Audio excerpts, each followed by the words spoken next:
Good late afternoon from Britain's only bit off summer until August. And as you can see, the bunnies are enjoying the fact it's not raining.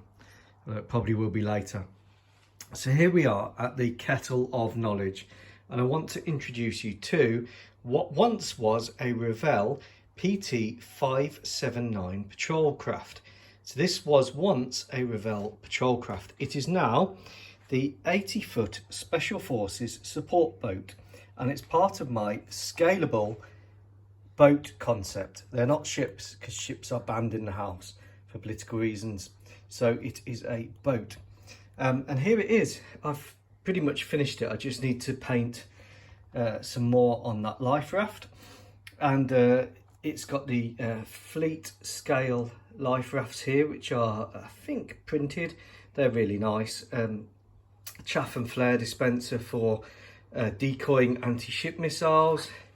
It's got the electro-optical viewing system, 3D air search radar, surface scan radar, loads of antennae and stuff, 50 cal remote weapon station, the Nominator 2 dual purpose anti-ground and anti-air surface to air missile short range system. It is, like I said, on the hull, but this will be a new fiberglass / composite material hull. This is all scratch built superstructure. See the videos to show how I've done that. Work bay here where a rib can be pulled alongside using the crane. Special forces can get in and out.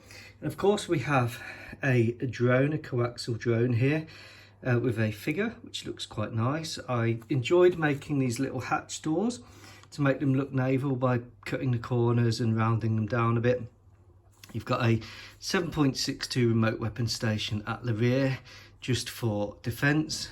A work platform here where you can have ribs, divers, things like that.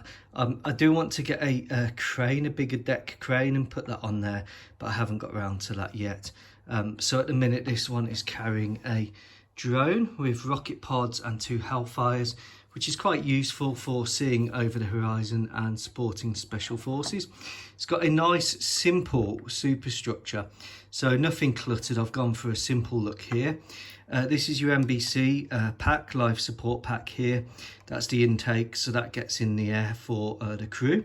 And then if we come around the back, we have the intake for the air engines there, and some more cooling intakes for the engines. 2 MTU diesels on this.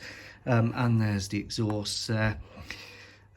What else? Yeah, that's really it. I added some chain here for the anchor. You've got some smoke grenade dispensers, a door here to reload the Nominators, and these are actually escape hatches here for the accommodation which is underneath. So the Nominator doesn't project down into the crew area. There is some more crew area here, area for up to 6 special forces here, some reloads for the Hellfires, some fuel for the drone if it's required, which it probably would need a bit. And then, like I said, a nice simple design. And there's the signal lamp. Now I wanted to go for a nice simple design because I want this concept to be scalable. So as you can see here, we have the OSA hull, OSA 2 missile boat, which is really redundant in modern war, but it's the hulls that I'm after for my scalable concept. So here we have the OSA next to the Special Forces support boat, and the OSA hull will give me the 109-foot coastal patrol boat, or coastal CPB. Now the idea is that this concept is completely scalable. So I take the hull from the OSA, and then I can build the same design superstructure, just larger on here.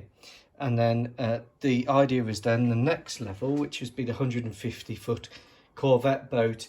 It just needs a hull, and then the superstructure design is replicated. But as the ships get bigger, as the boats get bigger, they get more capability. So we can see here that this only really has the Nominator 2 as its protection and offensive weapon system. These are all really defensive against sort of drone boats and small boats, pirates and stuff like that.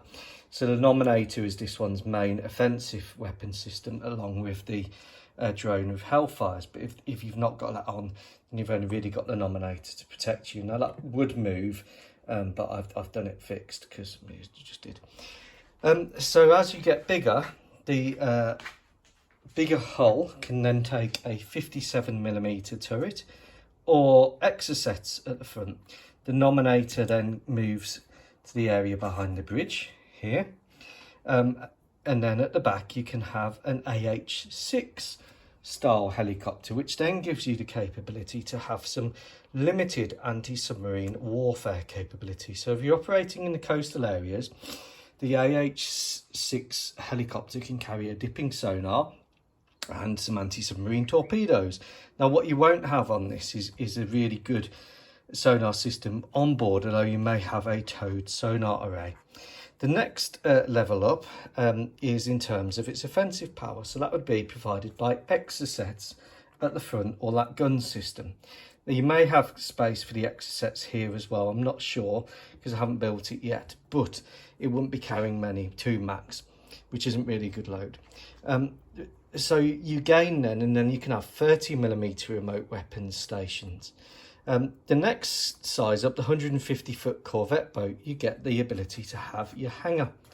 Now that's really important because that gives you protected space for the helicopter working, and the helicopter can then become an AB412 class helicopter, or like a Lynx class helicopter. So again, you're increasing your capability.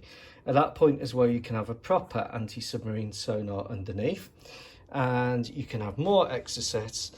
You can have a close-in weapons system, and the boat becomes more capable. I have to remember to stop calling them ships. Now, in terms of design and stuff, I want it to be a very clean design. Now, if you are looking at naval ships, and the Malagasy Armed Forces in my What If world have Type 45s to protect their carriers, I essentially want the superstructure to be very clean, like this. So no protrusions, no fussy handrails, just a very, very simple, clean, nice design, easy to produce with plasticard, and more importantly, it's a bit more stealthy because you don't have all those protrusions and stuff like that.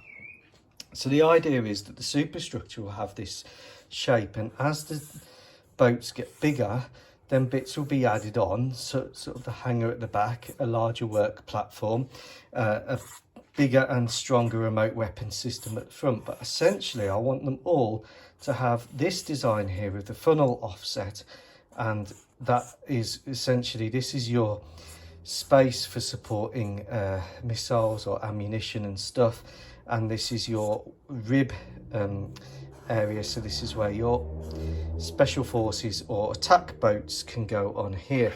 So this area at the rear becomes your workspace. Now this is quite different to sort of ideas like the Type 26 frigate, which is a real advanced weapons system, but also very expensive. Your Type 23s, which my What If Malagasy Armed Forces use, but they are expensive. Whilst they're first rate and good seakeeping boats, their cost is prohibitive, whereas for what the Malagasy Armed Forces actually need around Africa, these give a good balance. So the Malagasys can have a few high-end platforms for deep water stuff and working with the carriers, but in your coastal areas off the coast of Africa, so if we take Madagascar here, we've got some islands out here, we've got the Seychelles up there, we've got Zanzibar here, we've got what is Tanzania today here, which is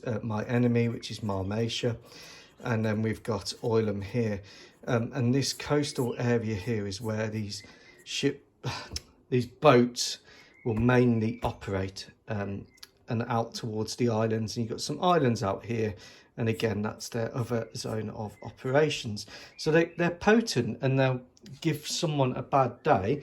They've got advanced weapons systems, but they're not what you'd class as first-rate frigates or destroyers.